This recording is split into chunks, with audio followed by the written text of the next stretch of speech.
Donation మనం ఎవరికి ఇవ్వలేం. ప్రకృతి మనకు అవకాశం ఇస్తుంది. నేనేం ఇవ్వలేనన్నారు ఆయన. నాకు చాలా బాగా అనిపించింది. దేనైనా కోరుకున్నాం అనుకోండి, అడుగుతాం అనుకోండి, అది ఏ అల్పుడైనా అడగగలడు. విజ్ఞుడు ఇస్తూ ఉంటాడు. చిన్న ఎగ్జాంపుల్ చెప్తాను రామిరెడ్డి గారు మాట్లాడే ముందు. వివేకానంద స్వామి అందరూ తెలుసు కదా మనందరికీ. స్వామి వివేకానంద స్వామి ఇంటికి వస్తాడు ఒకసారి. తండ్రి లేరు ఆయనకి, తల్లి ఉంటుందన్నమాట. బాబు నాయన నువ్వు భోజనం చెయ్యి అని అంటుంది తల్లి. అంటే వివేకానంద స్వామి ఇంట్లో భోజనం చేయడానికి ఆ ఇంట్లో చాలా కట్టిగా పేదరికం, ఒక మనిషికే భోజనం ఉందన్నమాట.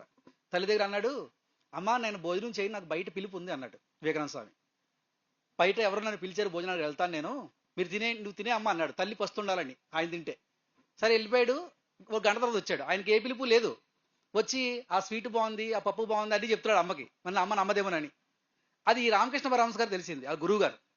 ఏనాయనా, ఒక భోజనం కోసం నువ్వు ఎందుకు అంత ఆకలితో అల్లాడిపోతే అలా ఎందుకు ఉండాలి నువ్వు? తెలుసు కదా నీకు, దేవుడు ఏదైతే ఇస్తాడు కదా మనకు, నువ్వు దేవుడి దగ్గర ఎందుకు వెళ్ళాలి, వెళ్ళిపో ఆ గుళ్ళోకి వెళ్ళి దేవుడిని అడిగి ఏదైనా ఇస్తాడన్నాడు. ఆయన గుళ్ళోకి వెళ్ళాడు. దేవుడి దగ్గర కాసేపు కూర్చొని ధ్యానం చేసుకొని ఆయన బయటకు వచ్చేసిన తర్వాత ఆయన ముఖం అంతకుముందు ఉన్న ముఖం కన్నా ఇంకొంచెం వెలిగిపోతుంది వివేకానంద స్వామి ముఖం.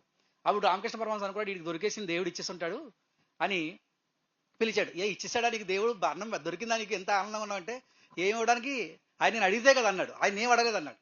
అదేంటి ఆయన ఎందుకు అడగలేదంటే, దైవాన్ని చూసిన తర్వాత, ఆయన రూపాన్ని చూసిన తర్వాత నాకు అడగాలనిపించింది, ఇవ్వాలనిపించింది ఆయనకి అన్నాడు. ఆకలి తప్పులని తీరిపోయినాయి అన్నాడు. అంటే మనిషికి సమర్పణ భావం కానీ, అది గివింగ్ నేచర్ కానీ ఉందనుకోండి, అది ఎంత మనిషికి ఆనందాన్ని ఇస్తుందో, మనిషిని ఎంత వికసింపజేస్తుందో చెప్పలేం.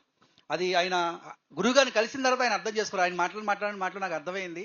కనుక ఎప్పుడు ఏ అవకాశం వచ్చినా, ఇచ్చే అవకాశం వస్తే మాత్రం వదులుకోకండి. మన దగ్గర ఏది ఉంటుంది ఇక్కడ ఎక్కడైనా సరే ఇచ్చి వెళ్ళడానికి మనం ప్రయత్నం చేద్దాం. అది గొప్ప అవకాశం మనకి. థ్యాంక్ యూ సత్యనారాయణ గారు.